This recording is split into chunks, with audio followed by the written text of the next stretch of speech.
परमात्मा की नज़र। एक अमीर व्यक्ति ने समुद्र में अकेले घूमने के लिए एक नाव बनवाई और छुट्टी के दिन वह नाव लेकर अकेले समुद्र की सैर करने निकल पड़ा। वह समुद्र में थोड़ा आगे पहुंचा ही था कि अचानक एक ज़ोरदार तूफान आ गया। उसकी नाव पूरी तरह से तहस नहस हो गई, लेकिन वह लाइफ जैकेट के साथ समुद्र में कूद गया। जब तूफान शांत हुआ तब वह तैरता तैरता एक टापू पर जा पहुंचा, मगर वहां भी कोई नहीं था। टापू के चारों ओर समुद्र के अलावा कुछ भी नज़र नहीं आ रहा था। उस आदमी ने सोचा कि जब मैंने पूरी ज़िंदगी में किसी का कभी बुरा नहीं किया तो मेरे साथ बुरा नहीं होगा। उसको लगा कि ईश्वर ने मौत से बचाया है तो आगे का रास्ता भी वही दिखाएंगे। धीरे धीरे वह वहाँ पर उगे झाड़ फल पत्ते खाकर दिन बिताने लगा, मगर अब धीरे धीरे उसे लगने लगा था कि वह इस टापू पर फंस गया है। मगर अब भी ईश्वर पर उसका भरोसा कायम था।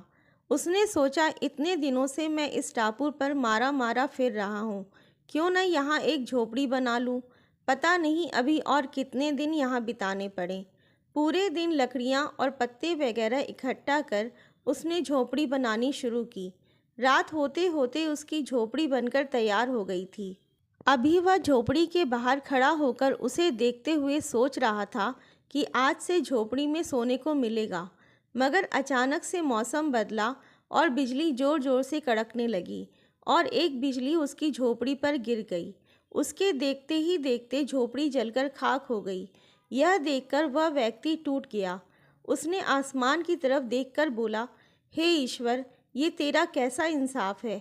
तूने मुझ पर अपनी रहम की नज़र क्यों नहीं की। मैंने हमेशा तुझ पर विश्वास बनाए रखा।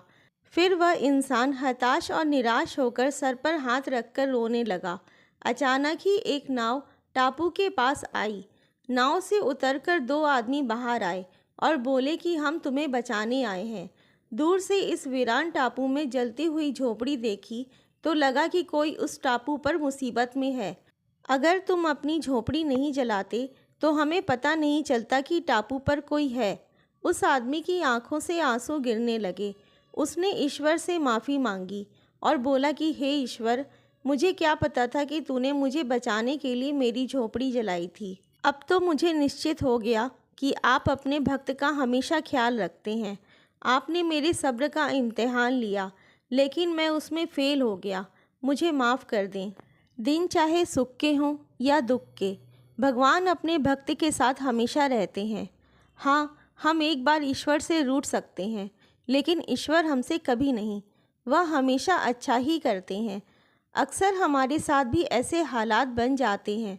हम पूरी तरह निराश हो जाते हैं और अपने ईश्वर या नियति से रूठ जाते हैं और विश्वास खो देते हैं, जिससे हमारे अर्थात आत्मविश्वास में भी गिरावट हो जाती है। लेकिन फिर बाद में हमें पता लगता है कि परमात्मा ने जो किया वह अच्छा ही किया था, नहीं तो आज मैं यहाँ ना होता। इसलिए मुसीबत या दुख के समय हार मानने की बजाय लगातार अपने कर्तव्य करते रहिए और बाकी अपने परम पिता परमेश्वर पर छोड़ दीजिए, क्योंकि वह जो करेंगे निश्चित अच्छा ही करेंगे।